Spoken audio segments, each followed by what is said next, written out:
যখন বিচার ফয়সালা হয়ে যাবে তখন শয়তান জাহান্নামীদের বলবে, আল্লাহ তাআলা তোমাদের সাথে যে ওয়াদা করেছেন তা ছিল সত্য ওয়াদা।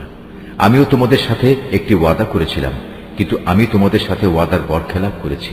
আসলে তোমাদের উপর আমার তো কোনো আধিপত্য ছিল না, আমি তো শুধু এটুকুই করেছি, তোমাদের আমার দিকে ডেকেছি, অতঃপর আমার ডাকে তোমরা সাড়া দিয়েছ।